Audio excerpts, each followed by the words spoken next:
So now we get to my third question, the one on the postcard. Could the abolition of nuclear weapons someday lead to the abolition of war itself? A lot of people told me when they saw this postcard, they'd never even contemplated that question. They'd never even heard that question. That's not really something anyone ever really talks about. So I would like to read you a statement from one Irving Langmuir, L-A-N-G-M-U-I-R, Langmuir, probably, Langmuir, sorry. Irving Langmuir. Anybody ever heard of him? Raise your hands. Irving Langmuir? Very good. One person. Very good, sir. Not many other people. He was a Nobel laureate in 1932, and he's almost wholly forgotten today. But here is what he said in 1946, as I've been emphasizing. They knew the answers right then. Here is Langmuir. Ready? Quote, if a step-by-step process finally brings the envisioned effective, If a step-by-step process finally brings the envisioned effective control of atomic weapons, world confidence will grow. And a mechanism will then exist by which other weapons may be outlawed or controlled. Do you see? Do you see? Quote, we may someday come to regard the atom bomb as the discovery that made it possible for mankind to bring an end to all war. Langmuir, 1946. My friends here in the Soka Gakkai community, this was the big idea at the end of and immediately following the Second World War. Between about 1943 and 1953, both a great many of the most prominent intellectuals of the day and thousands of ordinary folks embraced the idea that some distant day the human race might establish no less than a world republic, and thereby bring about not just a world without nuclear weapons, but a world without war and even a world without permanent national armies. One of my favorite things that happened during that time period was at the University of Chicago, 1947. The president of the university, Robert Maynard Hutchins, convened a group of some of the most prominent social and political intellectuals of the day, and he grandly designated them the Committee to Frame a World Constitution. How's that for an audacious undertaking? And here's the preamble to that draft document. Please listen to these words. Quote, the people of the earth having agreed that iniquity and war inseparably spring from the competitive anarchy of the national states, therefore the age of nations must end and the era of humanity begin.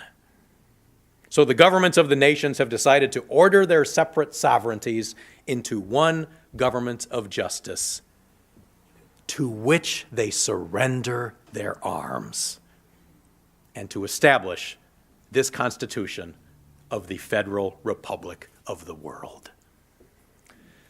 Now, I don't know about you, but when I hear those words, it makes my blood rush a little more quickly through my veins.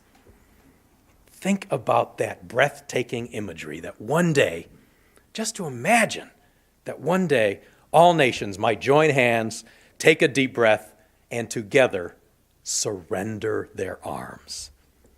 That strikes me as an act that might be called no less than the most courageous act in all of human history.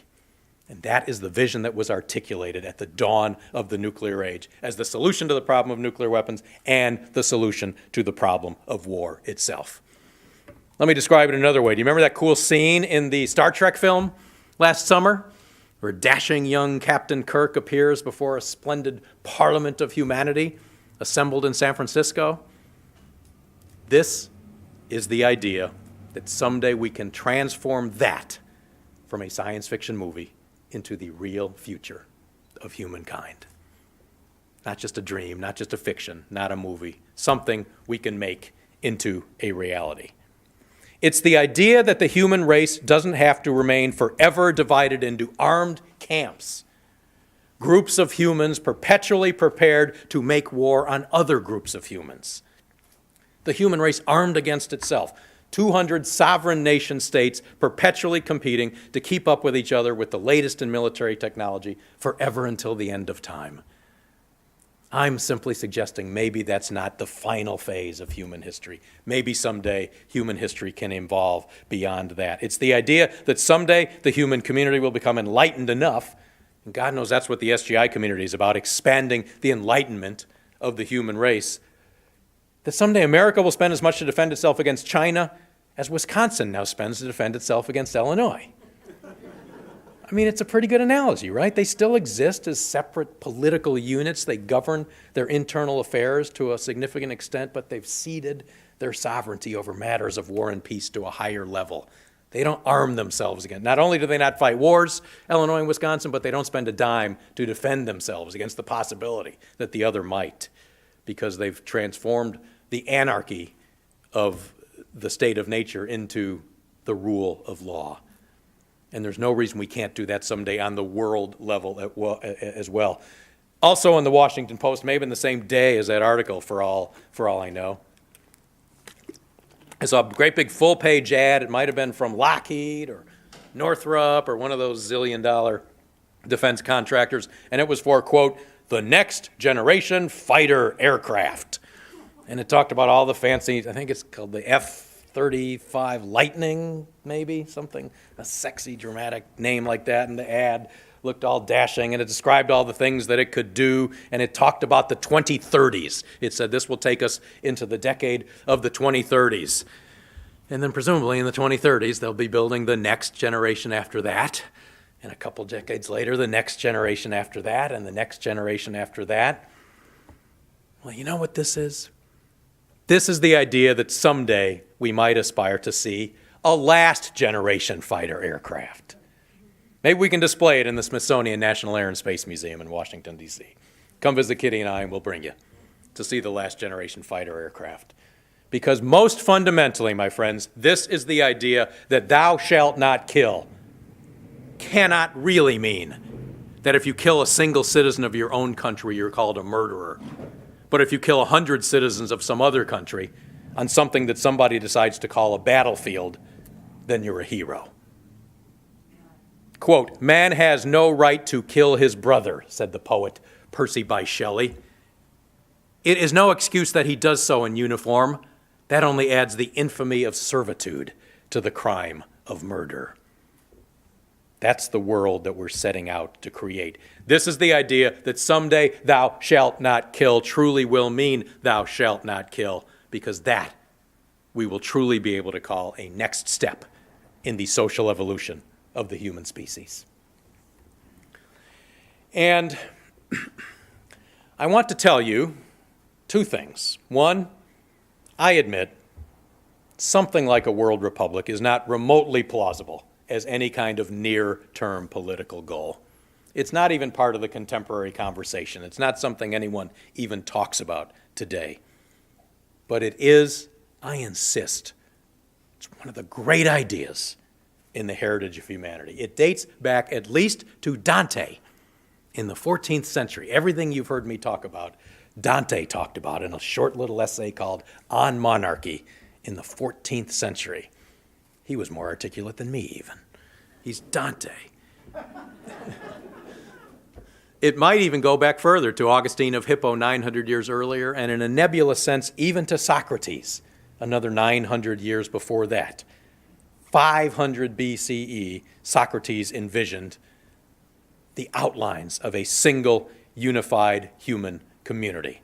And this idea that war can be abolished by creating something like a united earth was articulated in more recent centuries by Immanuel Kant, J.J. Rousseau, the founder of the Baha'i faith, a sister faith community, Baha'u'llah, H.G. Wells, Bertrand Russell, Winston Churchill. I'm going to read you a couple quotes. Quote, the world's present system of sovereign nations can lead only to barbarism, war, and inhumanity.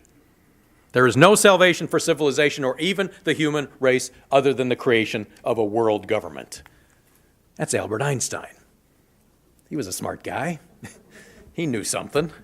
Quote, a day will come when the cannon will be a museum piece, and we will be amazed to think that these things once existed. That's Victor Hugo.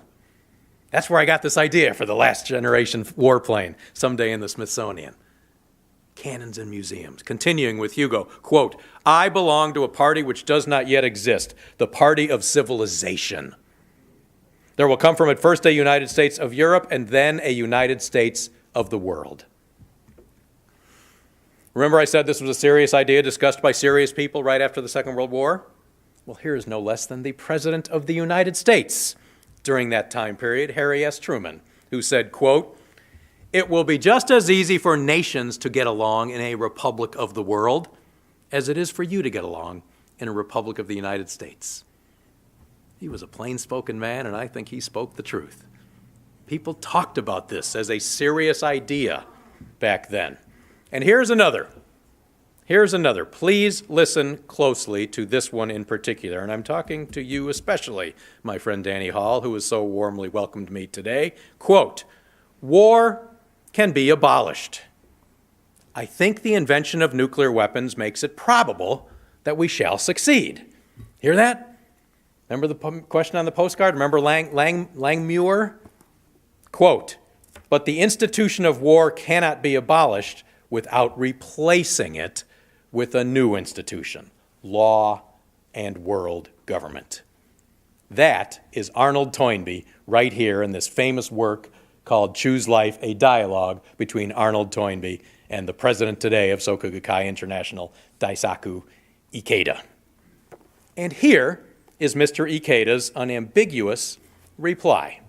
Quote, I am in accord with the thought that ideally the world ought to be unified under one global government, and that the state as we understand it today ought to vanish.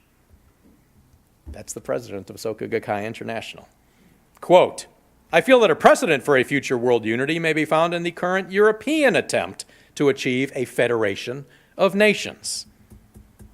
Quote, we must alter our way of thinking to reach the stage in social and political development where national states cease to exist. Now, whether you agree with that or disagree with that, that's Daisaku Ikeda talking about a lot more than just the abolition of nuclear weapons.